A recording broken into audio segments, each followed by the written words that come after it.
آج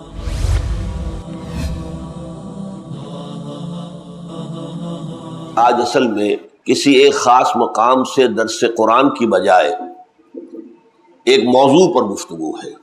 اور وہ موضوع یہ ہے کہ شادی بیاہ کی تقریبات، اس کے لیے مسنون طریقہ کیا ہے، اور ہمارے ہاں جو بدعات رائج ہو گئی ہیں، جو اسراف و تبذیر ہو رہی ہے، ان کو ختم کرنے کی کیا سبیل ہے۔ آج جو میں کام کرنے چلا ہوں ایک سماجی برائی کی اصلاح، لیکن یہ کام بھی مسنون ہے اس اعتبار سے کہ میں نے ابھی جو آیہ مبارک آپ کو سنائی ہے سورہ اعراف کی آیت نمبر 157، پس منظر یہ ہے کہ حضرت موسیٰ علیہ السلام جب اپنی قوم کے 70 سرکردہ افراد کو لے کر کوہ طور پر گئے اللہ سے توبہ کرنے کے لیے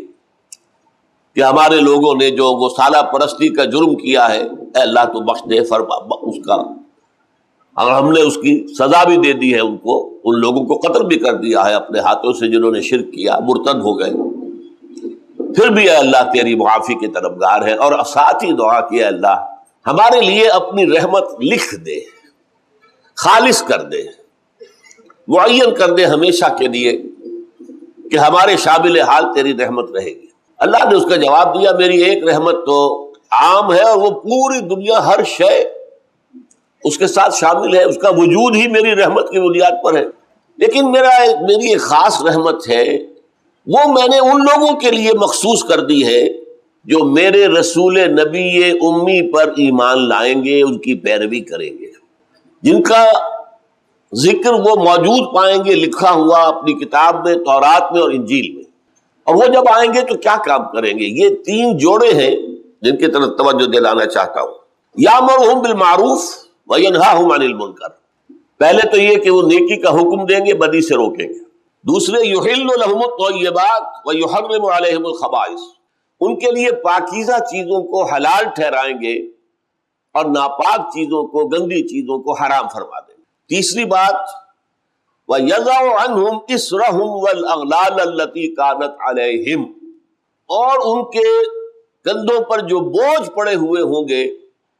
اور ان کی گردنوں میں جو توق پڑے ہوئے ہوں گے، ان سے انہیں نجات دلائیں گے۔ آخری ٹکڑا یہ ہے فَالَّذِينَ آمَنُوا بِهِ، تو جو لوگ ان پر ایمان لائیں گے، وَعَزَّرُوهُ، ان کی تعظیم کریں گے، وَنَصَرُوهُ، اور ان کے مشن میں ان کے دست و بازو بنیں گے، مدد کریں گے، وَاتَّبَعُوا النُّورَ الَّذِي أُنزِلَ مَعَهُ، اور اس نور کا اتباع کریں گے جو ان کے ساتھ نازل کیا جائے گا، یعنی قرآن حکیم۔ أُولَٰئِكَ هُمُ الْمُفْلِحُونَ، وہ ہوں گے کامیاب ہونے والے۔ یہ جو آخری ٹکڑا ہے جس میں کہ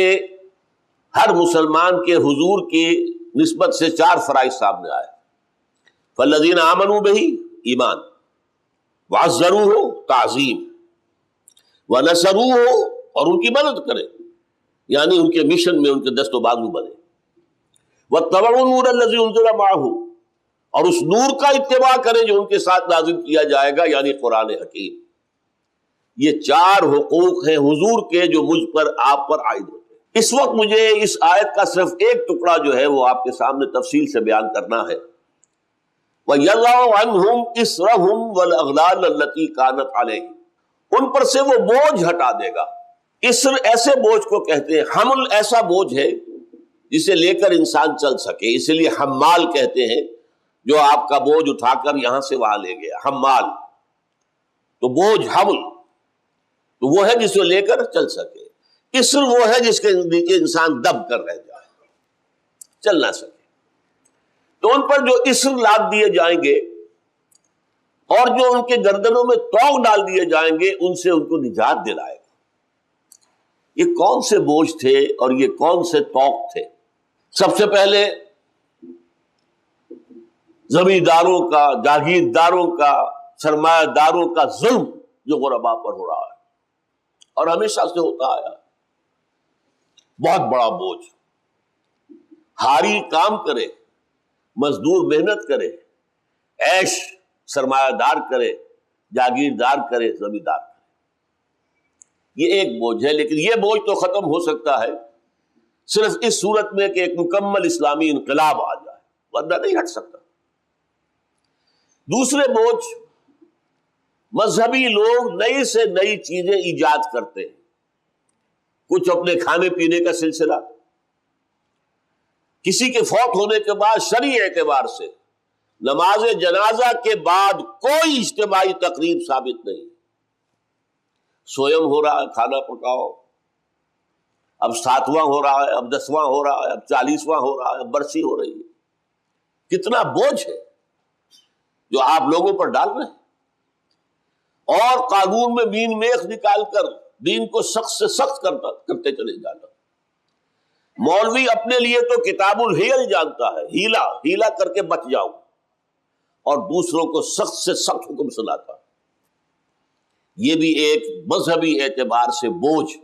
اسر اور اغلال میں شامل۔ ایک اسر اور اغلال ہو جاتا ہے رسومات کے ذمن میں، وہ خود کردہ را علاج نیست۔ انسان کچھ اپنے آس پاس کو دیکھ کر، کچھ اگر وہ پہلے سے ہندو تھے، کچھ اور تھے، تو اپنی کچھ آبائی رسومات کو لے کر اپنے اوپر شدید بوجھ لے لیتا ہے، کندھوں پر بوجھ اور گردنوں میں توق۔ یہ ہے اس کا موضوع جو میرا آج کا ہے، کہ شادی بیاہ کی رسومات کے ضمن میں ایک تو وہ ربڑ کی طرح کھنچتی جا رہی ہے، دعوتیں ہو رہی ہیں، یہ ابھی رشتہ کرنے گئے ہیں تو دعوت ہے، اب شادی کے تاریخ لینے گئے ہیں تو دعوت ہے، پس رہا ہے بیٹی والا، نکاح کرنے گئے ہیں تو دعوت ہے، ولیمہ ہے، اور نہ معلوم کتنی، جس میں نہ صرف پیسے کا ضیاع ہے بلکہ لوگوں کے اوقات کا ضیاع ہے۔ آپ کریں گے کوئی دعوت پر کوئی نہیں جائے گا آپ کا دوست یا عزیز، تو آپ کو شکایت ہوگی۔ اب وہ جا رہے ہیں کراچی جیسے شہر کے اندر، جا رہے ہیں، جانا آنا بیٹھنا، اور ابھی دسترخوان نہیں کھلا ہے، ابھی فلاں نہیں آئے ہیں، ابھی فلاں نہیں آئے ہیں، یہ سارا وقت، اینڈ ٹائم از منی۔